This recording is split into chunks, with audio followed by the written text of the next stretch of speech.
بسم اللہ الرحمن الرحیم۔ جو ماں باپ سورت مزمل کا یہ عمل کریں ان کی اولادیں ہر میدان میں کامیاب ہوں گی۔ سورت مزمل کی ایسی رحمتیں، برکتیں اور فضیلتیں کہ جن کو جان کر ہی آپ خوش ہو جائیں گے۔ محترم ناظرین، اگر آپ ایک ایسے چینل کی تلاش میں ہیں جہاں دل کو سکون ملے، روح کو تازگی ملے اور زندگی کو ایک نئی سمت ملے تو آپ بالکل صحیح جگہ پر آئے ہیں۔ یہ چینل قرآن مجید کی عظیم صورتوں، ان کی برکتوں، فضیلتوں اور ان پر عمل کرنے کے حقیقی طریقوں کو سمجھنے کے لیے بنایا گیا ہے۔ یہاں ہم خاص طور پر سورت مزمل کی روحانی اہمیت، اس کے پیغامات اور اس کے ذریعے زندگی میں آنے والی مثبت تبدیلیوں پر روشنی ڈالیں گے۔ سورت مزمل قرآن پاک کی وہ مبارک سورت ہے جو مکی دور میں نازل ہوئی اور جس میں اللہ تعالیٰ نے اپنے محبوب نبی حضرت محمد صلی اللہ علیہ وآلہ وسلم کو رات کی عبادت قیام اللیل کا حکم دیا۔ اللہ تعالیٰ فرماتے ہیں، اے چادر اوڑھنے والے، رات کو قیام کریں مگر تھوڑا حصہ۔ یہ آیت ہمیں بتاتی ہے کہ اصل کامیابی کا راستہ اللہ کے ساتھ تعلق مضبوط کرنے میں ہے، خاص طور پر تنہائی میں عبادت کے ذریعے جو انسان کی زندگی بدل دیتا ہے۔ جب ایک بندہ رات کے سناٹے میں اللہ کے سامنے کھڑا ہوتا ہے تو اس کا دل نرم ہوتا ہے، اس کی دعائیں قبولیت کے قریب ہوتی ہیں اور اس کی زندگی میں برکتیں نازل ہونا شروع ہو جاتی ہیں۔ نبی کریم صلی اللہ علیہ وآلہ وسلم نے فرمایا، فرض نماز کے بعد سب سے افضل نماز رات کی نماز ہے۔ اس حدیث سے واضح ہے کہ رات کی عبادت نہ صرف اللہ کے قریب کرتی ہے بلکہ انسان کی روحانی ترقی کا ذریعہ بھی بنتی ہے۔ سورت مزمل اسی رات کی عبادت کی طرف دعوت دیتی ہے اور یہی وہ عمل ہے جو انسان کی شخصیت، اس کے اخلاق اور اس کے اعمال کو بہتر بناتا ہے۔ ہمارے اس چینل کا مقصد یہی ہے کہ ہم آپ کو ایسے قرآنی اعمال سے جوڑیں جو صرف وقتی فائدہ نہیں بلکہ دنیا اور آخرت دونوں کی کامیابی کا ذریعہ بنے۔ ہم یہ نہیں کہتے کہ کوئی ایک عمل کرنے سے فوراً ہر مسئلہ حل ہو جائے گا، بلکہ ہم آپ کو یہ سکھاتے ہیں کہ قرآن کے ساتھ مستقل تعلق کیسے قائم کیا جائے، کیونکہ اصل کامیابی اسی میں ہے۔ قرآن مجید آخری الہامی کتاب ہے جو نبی کریم خاتم المرسلین صلی اللہ علیہ وآلہ وسلم پر نازل ہوئی ہے۔ یہ دائمی سر چشمہ، ہدایت، مینار، نور اور منبع علوم ہے۔ یہی وہ صحیفہ ہدایت ہے جو انسان کی مادی روحانی فکر، تہذیبی، تمدنی، معاشی، سیاسی، انفرادی اور اجتماعی معاملات میں رہنمائی کا اصل ماخذ ہے۔ رمضان المبارک کی ایک مبارک رات میں قرآن مجید کو لوح محفوظ سے آسمان دنیا پر نازل کیا گیا۔ بے شک ہم نے قرآن کو شب قدر میں اتارا، ہم نے اس قرآن کو برکت والی رات میں اتارا۔ رمضان کا مہینہ وہ ہے جس میں قرآن اتارا، جس کا ایک وصف یہ ہے کہ لوگوں کے لیے ہدایت ہے۔ سید المرسلین رسول کریم صلی اللہ علیہ وآلہ وسلم نے فرمایا، تم میں سے بہتر وہ ہے جو قرآن سیکھے اور دوسروں کو سکھائے، یعنی اس شخص کو افضل قرار دیا جو قرآن پاک کو درست تلفظ کے ساتھ سیکھے اور دوسروں کو سکھائے۔ جس گھر میں قرآن پاک کی تلاوت کی جاتی ہے وہاں اللہ کی رحمت و سکینت نازل ہوتی ہے، اور جس گھر میں قرآن کی تلاوت نہیں کی جاتی وہ اجاڑ گھر کی مانند ہے۔ تلاوت قرآن کی ایسی کشش ہے کہ اگر درست مخارج اور رموز و اوقاب کی پابندی کرتے ہوئے بلند اور اچھی آواز میں تلاوت کی جائے تو فرشتے اس کی سماع کے لیے بالکل قریب آ جاتے ہیں۔ سیدنا ابو ہریرہ رضی اللہ تعالیٰ عنہ سے مروی ہے کہ ایک فرمان مبارک کا مفہوم ہے، جب بھی کچھ لوگ اللہ کے گھروں میں سے کسی گھر میں اکٹھے ہوتے اور کتاب الہی کی تلاوت کرتے ہیں، آپس میں درس و تدریس کا اہتمام کرتے ہیں تو انہیں اللہ کی رحمت ڈھانپ لیتی ہے۔ فرشتے چاروں طرف سے گھیر لیتے ہیں اور ان کا تذکرہ اللہ اپنے پاس فرشتوں میں فرماتا ہے۔ تلاوت قرآن نماز کا جز عظیم ہے۔ تلاوت قرآن مجید کی فضیلت و ترغیب حفاظت قرآن میں بڑی حد تک ممدود و معاون ثابت ہوتی ہے۔ قرآن پاک کے سوا کائنات آج کی کسی کتاب کو زبانی یاد نہیں کیا جاتا۔ یہ صرف قرآن مجید کا اعجاز ہے کہ دنیا میں لاکھوں مسلمانوں کے سینوں میں محفوظ ہے۔ تلاوت قرآن کی فضیلت و اہمیت واضح ہونے کے بعد ہمیں اس بات کا بھی ادراک ہونا چاہیے کہ اس کے مقدس اور بابرکت کتاب کو پڑھنے کے چند مخصوص آداب ہیں جن کا خاص خیال رکھنا چاہیے۔ انہیں مختصر بیان کیا جاتا ہے۔ پاکیزگی، اس کتاب کو ہاتھ لگانے سے پہلے پاک و صاف ہونا ضروری ہے۔ ارشاد باری تعالیٰ ہے، اسے سوائے پاک لوگوں کے اور کوئی نہ چھوئے۔ تلاوت کے وقت جگہ بھی پاک و صاف ہونی چاہیے۔ تعوذ اور تسمیہ، تلاوت کرنے سے پہلے اعوذ باللہ من الشیطان الرجیم اور بسم اللہ الرحمن الرحیم پڑھ لینا چاہیے۔ سورۃ نحل میں ارشاد بانی ہے، پس جب تم قرآن پڑھنے لگو تو شیطان مردود سے اللہ کی پناہ مانگ لیا کرو۔ گفتگو سے پرہیز، تلاوت قرآن کریم کے دوران کسی سے گفتگو کرنا مناسب نہیں، البتہ کسی خاص ضرورت کے تحت بات کی جا سکتی ہے، لیکن دوبارہ تعوذ اور بسم اللہ پڑھ کر دوبارہ تلاوت شروع کرنی چاہیے۔ ترتیل، قرآن مجید کو اطمینان اور آرام کے ساتھ ٹھہر ٹھہر کر پڑھنا چاہیے، اس طرح کہ ایک ایک حرف صحیح طریقے سے ادا ہو جائے۔ حکم خدا بندی ہے اور قرآن کو خوب ٹھہر ٹھہر کر پڑھو۔ احتیاط، قرآن کریم کو زیر زبر پیش یعنی اعراب کے مطابق پڑھیے، کیونکہ بہت سے مقامات ایسے ہیں جہاں حرکات کی تبدیلی معنی اس قدر تبدیل ہو جاتے ہیں کہ نوبت کفر و شرک تک جا پہنچتی ہے۔ رموز و اوقات، اعراب کی احتیاط کے علاوہ قرآن میں ایک ضروری امر یہ بھی ہے کہ کہاں رکنا ضروری ہے اور کہاں رک کر کسی مقام پر سانس توڑے بغیر تلاوت جاری رکھی جائے اور کس مقام پر سانس توڑ دینی ضروری ہے۔ تلاوت قرآن کے لیے اس رموز و اوقاف کو سمجھنا اور اس کی پابندی کرنا ضروری ہے، ورنہ معنی بدل جانے کا احتمال ہوتا ہے۔ جہر و اخفا، یہ تلاوت کرنے والے کی مرضی پر منحصر ہے کہ تلاوت بآواز بلند کرے یا دھیمی آواز میں۔ قرآن کریم کی تلاوت کرے، لیکن جب قرآن پاک بلند آواز میں پڑھا جائے تو دوسرے لوگوں پر اس کا سننا اور خاموش رہنا ضروری ہے، جیسا کہ قرآن پاک میں ہی آیا ہے۔ اور جب قرآن پاک پڑھا جائے تو اسے کان لگا کر سنو اور خاموش ہو جاؤ تاکہ تم پر بھی رحمت ہو۔ اگر قریب میں کوئی شخص ایسے کام میں مصروف ہے کہ چھوڑ کر قرآن کی طرف متوجہ نہیں ہو سکتا تو پھر بہتر ہے کہ اتنی دھیمی آواز میں تلاوت کی جائے کہ خود آپ کے کانوں میں آواز جائے۔ خوش الہانی، تلاوت قرآن کو درست مخارج اور تجویز کے تمام اصولوں کو مد نظر رکھ کر قرأت کی جائے تو خوش الہانی پیدا ہو جاتی ہے اور سننے والوں کو دلکش لطف و سرور اور سکون ملتا ہے۔ مقدار تلاوت تھوڑی ہی صحیح مگر باقاعدگی کے ساتھ کرنی چاہیے۔ سورۃ مزمل میں خود اللہ تعالیٰ کا ارشاد ہے، جس قدر آسانی کے ساتھ پڑھا جا سکے پڑھو۔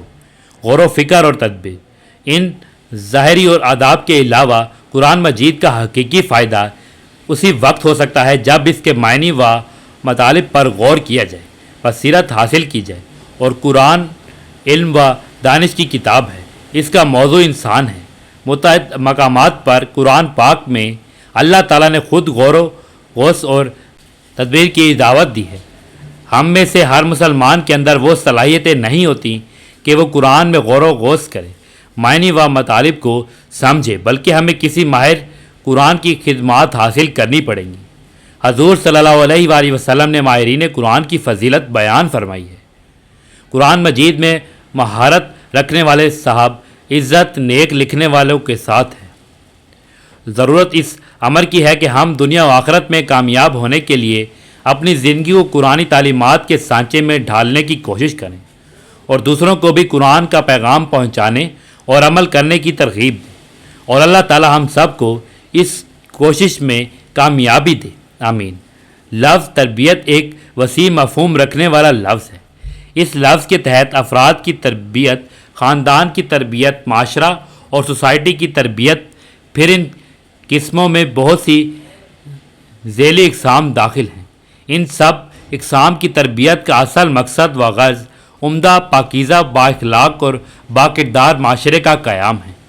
تربیت اولاد بھی انہی اقسام میں سے ایک اہم قسم اور شاخ ہے۔ آسان الفاظ میں تربیت کی تعریف یوں کی جا سکتی ہے کہ برے اخلاق و عادات، غلط ماحول کو اچھے اخلاق و عادات اور ایک سہل پاکیزہ ماحول سے تبدیل کرنے کا نام تربیت ہے۔ تربیت دو قسموں کی ہوتی ہے۔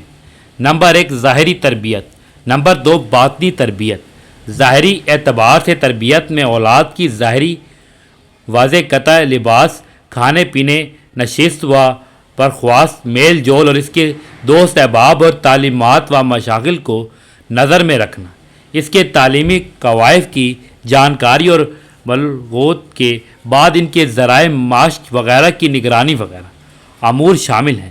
یہ تمام امور اولاد کی ظاہری تربیت میں داخل ہیں، اور باطنی تربیت سے مراد ان کے عقیدہ اور اخلاق کی اصلاح درستگی ہے۔ اولاد کی ظاہری اور باطنی دونوں قسم کی تربیت والدین کی ذمہ داری ہے۔ ماں باپ کے دل میں اپنی اولاد کے لیے بے حد رحمت و شفقت کا فطری جذبہ اور احساس پایا جاتا ہے۔ یہی پدری اور مادری فطرت جذبات و احساسات ہی ہیں جو بچوں کی دیکھ بھال، تربیت اور ان کی ضروریات کی کفالت پر انہیں ابھارتے ہیں۔ ماں باپ کے دل میں یہ جذبات راسخ ہوں اور ساتھ ساتھ اپنی دینی ذمہ داریوں کا بھی احساس ہو تو وہ اپنے فرائض اور ذمہ داریاں احسن طریقے سے اخلاق کے ساتھ پوری کر سکتے ہیں۔ قرآن مجید اور احادیث نبویہ میں اولاد کی تربیت کے بارے میں واضح ارشاد موجود ہے۔ اللہ تعالیٰ کا ارشاد ہے، ترجمہ: اپنے آپ کو اور اپنی اولاد کو اس آگ سے بچاؤ جس کا ایندھن انسان اور پتھر ہے۔ حضرت علی نے اس آیت کی تفسیر و تشریح میں فرمایا ہے، ترجمہ: اپنی اولاد کو تعلیم دو اور حلال و حرام کے احکام کی تعلیم دے اور اس پر عمل کرانے کے لیے کوشش کرے۔ اور اولاد کی تربیت کی اہمیت کا اندازہ اس احادیث سے بھی ہوتا ہے۔ آپ کا ارشاد ہے، ترجمہ: کوئی باپ اپنی اولاد کو اس سے بہتر عطیہ نہیں دے سکتا کہ اس کو اچھے آداب سکھائے، یعنی اچھی تربیت کرنا اور اچھے آداب سکھانا اولاد کے لیے سب سے بہترین عطیہ ہے۔ نمبر 2، ترجمہ: حضرت ابن عباس سے روایت ہے، صحابہ کرام نے عرض کیا، یا رسول اللہ، والدین کے حقوق تو ہم نے جان لی، اولاد کے کیا حقوق ہیں؟ آپ نے فرمایا، وہ یہ ہیں کہ اس کا نام اچھا رکھے اور اس کی اچھی تربیت کرے۔ نمبر 3، یہ بہت بڑا گناہ ہے کہ انسان جن کا ذمہ دار یا رکھوالا ہے انہیں ضائع کر دے، ان کی تربیت نہ کرے۔ یہ بھی ضائع کرنا ہے کہ بچوں کو یوں ہی چھوڑ دینا کہ وہ بھٹکتے پھریں، صحیح راستے سے ہٹ جائیں، ان کے عقائد و اخلاق پر برباد ہو جائیں۔ نیز اسلام کی نظر میں نا واقفیت کوئی عذر نہیں ہے۔ بچوں کی تربیت کے سلسلے میں جن امور کا جاننا ضروری ہے، اس میں کوتاہی کرنا قیامت کی باز پرس سے نہیں بچا سکتا۔ حضرت عبداللہ بن عمر رضی اللہ تعالیٰ عنہ کا ارشاد ہے، اپنی اولاد کو آداب سکھاؤ، قیامت والے دن تم سے تمہاری اولاد کے بارے میں پوچھا جائے گا کہ تم نے اسے کیا آداب سکھایا اور کس علم کی تعلیم دی۔ ناظرین، اب ہم سورۃ مزمل کی اہمیت، فضیلت اور برکت کے بارے میں آپ کو بتاتے ہیں۔ سورۃ مزمل قرآن مجید کی 73ویں سورت ہے جو مکی زندگی میں نازل ہوئی ہے۔ اس کی بنیادی فضیلت یہ ہے کہ یہ رات کی عبادت، قرآن کی تلاوت اور دنیا و آخرت کی مشکلات کے خاتمے کے لیے ایک مؤثر سورت ہے۔ یہ سورت نبی کریم صلی اللہ علیہ وآلہ وسلم کو صبر و استقامت کی تلقین اور روحانی طاقت عطا کرتی ہے اور رزق کی فراوانی و حفاظت کے لیے پڑھی جاتی ہے۔ سورۃ مزمل کی فضیلت اور اہمیت۔ مشکلات کا خاتمہ۔ رسول اللہ صلی اللہ علیہ وآلہ وسلم نے فرمایا کہ جو شخص سورۃ مزمل پڑھے گا، اللہ تعالیٰ سے دنیا و آخرت کی مشکلات دور فرما دے گا۔ روحانی مضبوطی۔ یہ سورت انسان کو روحانی طور پر مضبوط بناتی ہے، خاص طور پر جادو، جنات اور دیگر نفسیاتی مسائل سے حفاظت کے لیے یہ ایک مؤثر ذریعہ ہے۔ نماز تہجد کی تاکید۔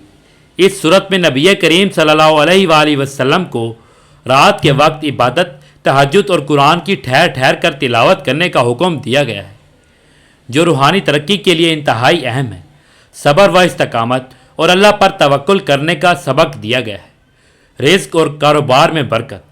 اس صورت کی تلاوت کو کاروبار میں ترقی، رزق میں برکت اور نوکری میں حائل رکاوٹیں دور کرنے کے لیے مؤثر سمجھا جاتا ہے۔ اللہ سے تعلق۔ یہ صورت بندے کو اللہ تعالیٰ کے قریب کرنے اور اللہ کے ذکر میں مشغول رہنے کا درس دیتی ہے۔ مختصراً، سورۃ مزمل نہ صرف روحانی بلکہ دنیاوی مسائل کے حل کے لیے بھی ایک عظیم سورت ہے، جسے باقاعدگی سے پڑھنا انتہائی برکت اور حفاظت کا باعث ہے۔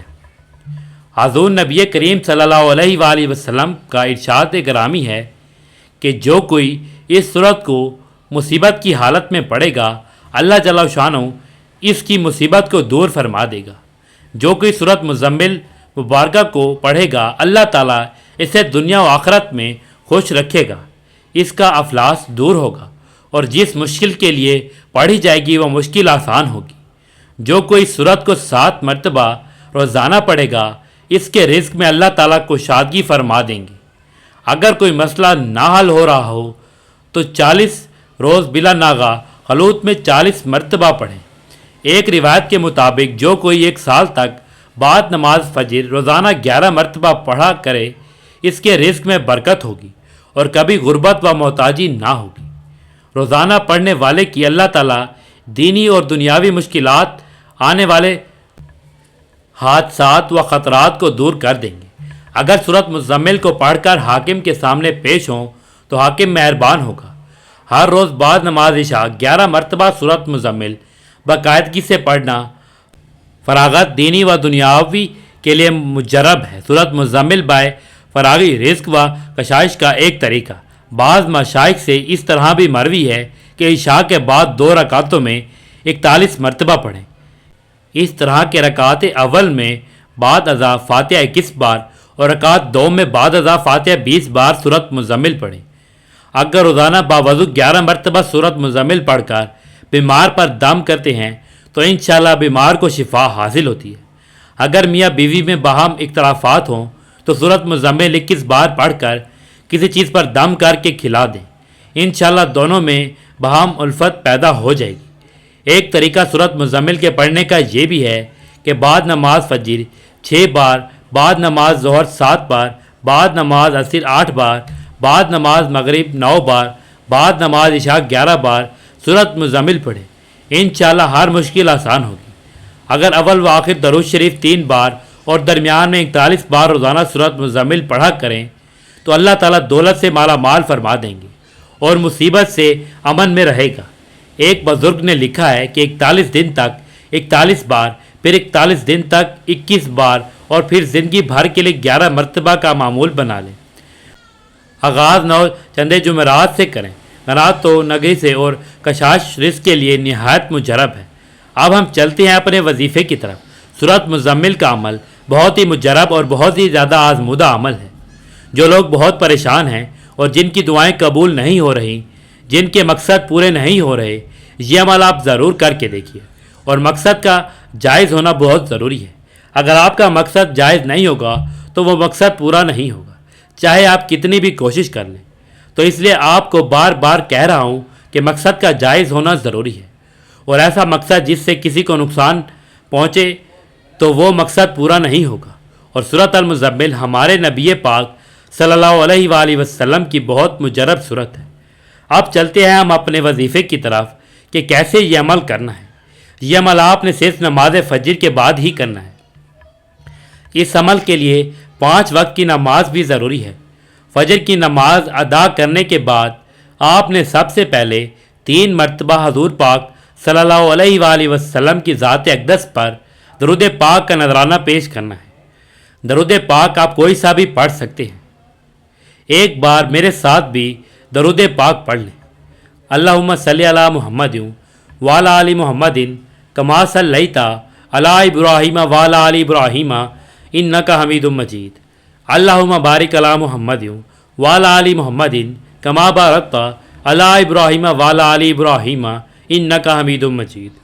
درود پاک پڑھنے کے بعد آپ نے سورت مزمل کو ایک بار پڑھنا ہے، لیکن آپ نے اس کو اس طریقے سے پڑھنا ہے کہ جب آپ سورت مزمل شروع کرتے ہیں اور جب آپ پہنچے رب المشرق والمغرب لا الہ الا هو فاتخذہ وکیل، اور اس آیت پر آپ جب پہنچیں گے تو اس آیت کو آپ نے 3 بار پڑھنا ہے اور اپنے ذہن میں آپ نے مقصد رکھنا ہے۔ اس آیت کو 3 بار پڑھنے کے بعد پھر آپ اپنی سورت کو آگے شروع کریں، اور جب آپ پہنچیں گے اس جگہ پر وَاصْبِرْ عَلَىٰ مَا يَقُولُونَ وَاهْجُرْهُمْ هَجْرًا جَمِيلًا، اس آیت کو بھی آپ نے 3 بار پڑھنا ہے اور اپنا مقصد اسی طرح ذہن میں رکھنا ہے، اور پھر اپنی سورت کو جاری رکھیے۔ اور جب آپ اس مقام پر پہنچے واخرون یضربون فی الارض یبغون من فضل اللہ، پھر آپ 3 بار پڑھیے۔ اس کے بعد آپ سورۃ مزمل کی آخری آیت پر پہنچے واستغفر اللہ ان اللہ غفور الرحیم۔ اس آیت کو بھی آپ نے 3 دفعہ پڑھنا ہے۔ اپنے جائز مقصد کو ذہن میں رکھتے ہوئے اس طرح سے پڑھنے سے انشاءاللہ آپ کی کوئی بھی حاجت ہے، کوئی بھی مقصد ہے، وہ لازمی پورا ہوگا۔ اول اور آخر درود ابراہیمی 3 بار پڑھیے۔ یہ عمل ایک دن کا ہی ہے، اگر ایک دفعہ کرنے سے آپ کا مقصد پورا نہ ہو تو آپ اس عمل کو جاری بھی رکھ سکتے ہیں۔ آخر میں اللہ تعالیٰ سے دعا کرتے ہیں کہ وہ ہمیں قرآن پاک کو سمجھنے، اس پر عمل کرنے اور اسے اپنی زندگی کا حصہ بنانے کی توفیق عطا فرمائے۔ اللہ ہمارے گھروں میں سکون، محبت اور برکتیں نازل فرمائے، ہماری اولاد کو نیک اور صالح اور کامیاب بنائے اور ہمیں دنیا و آخرت دونوں میں سرخرو کرے، آمین یا رب العالمین۔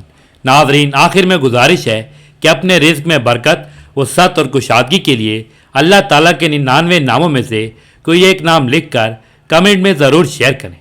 اللہ تعالیٰ ہم سب کا حامی و ناصر ہو، آمین، جزاک اللہ۔